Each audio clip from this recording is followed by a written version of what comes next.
paghahanda ay nagsisimula sa ritual na pagpatay sa baboy gamit ang matulis na patpat na tinatawag na iwik na tinatarget sa puso.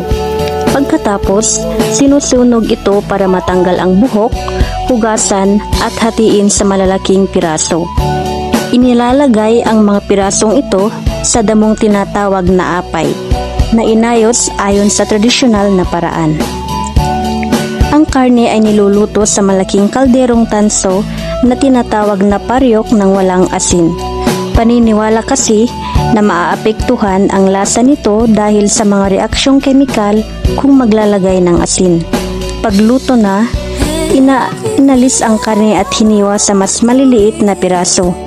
Ang mga payat at mataba namang bahagi ay hinahati sa hugis at sulok, samantalang ang mga may buto ay hiniwa ng pantay-pantay.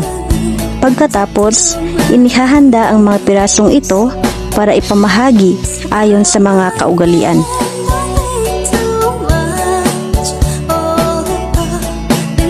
Isinasaalang-alang ang edad at tungkulin ng bawat isa sa komunidad.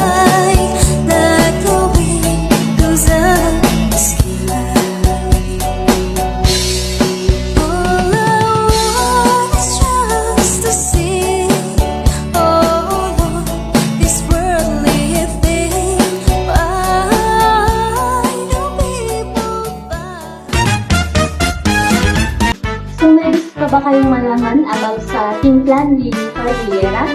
Please don't forget to like and share for more updates. Bye mga kasakmo!